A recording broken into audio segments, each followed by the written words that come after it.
I'm Alpha, and here's my 5-minute take on the world. I'll start the clock for you right now and say thanks for listening and or watching wherever you may be around the globe. Deeply appreciated, as are your thoughts and comments and ideas, and we'll get into those in just a little bit. Today we're going to talk about the economy and the weather. One's hot, one's not.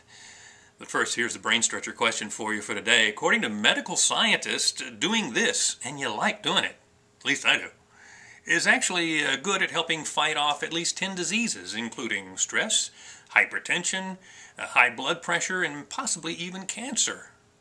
What do you think that is? And by the way, you're going to like the answer to this, and we'll have it in about 4.5 minutes. I want to say thanks in particular for a couple of comments. One from a YouTuber who said my 5 minutes yesterday on Michelle Obama and some of the things that are going on were, what do you call it, mind-boggling truth.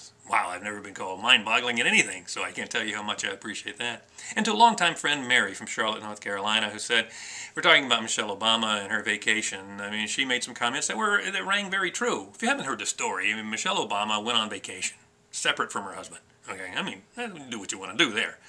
But she took 40 people with her. Okay, look, if you're going to go on vacation, that's one thing, all right? You've had plenty of vacations, but if you're going to do it,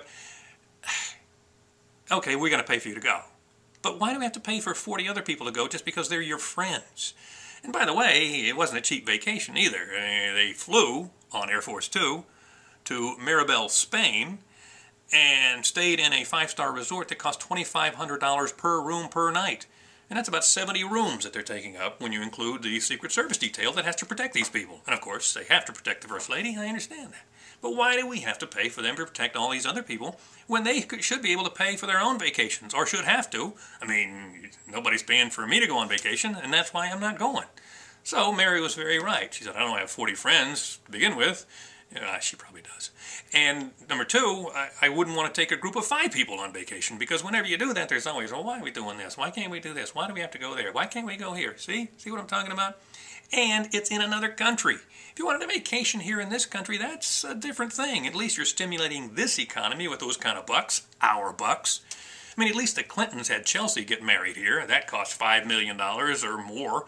I mean, that's a little rich for my blood too, but at least they did it here in this country, okay? Meanwhile, the thing that's not hot, the economy. Job numbers are out today. We lost 131,000 jobs in July. It's because the Census Bureau is not hiring people like they were for those temporary jobs. So we're back down. We're about 9.5%. And the person who said that unemployment would never go above 8% if we pass the stimulus bill, Christy Romer, the president's advisor, she's saying, I gotta get out of here. I can't take this anymore. Apparently there's a lot of people butting heads behind the scenes at the White House. So she's out of there. Apparently the atmosphere at the White House is way too liberal for her, so she's going back to that more conservative bastion of UC Berkeley. What is hot? The weather. Yeah, it's hot. It's hot, particularly here in the South. The feels like, or the heat index temperature was 120 in Memphis the other day. If you've ever been to Memphis, being 90 degrees is hot. 120, whew. In Dallas it was 110. Here in Atlanta, I'm not sure what it's going to be, but it's going to be made all the hotter by school buses and parents driving their kids to school. Yeah, we're back in school already. In fact, most of the metro area will be back in school by Monday. So that means the school buses, the parents, blah, blah, blah, it's making things hotter. And for those of you who are global warmist and want to make fun of me for making fun of global warming back in the winter when it was cold, okay, fine, take your best shot. All I'm saying is this. To say that the science is closed, I think negates science altogether. And your solutions for this thing don't seem to be logical. I mean, what you want to do to cure or fix global warming, A, will not fix global warming, and B, will make our country broke. One of the big things that was touted just last week, President Obama was in Michigan, showing off the Chevy Volt. It's an electric car that's going to help solve all our problems. It's $41,000.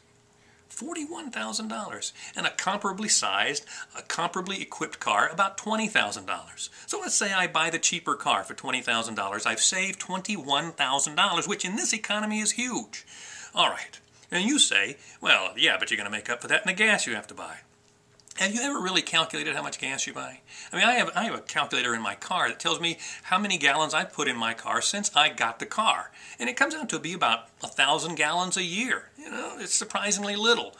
And let's say I paid $3 a gallon for the for the gas. I probably didn't, but let's say I did. $3,000 a year. It'd take me 7 years to make up that difference of the extra $21,000.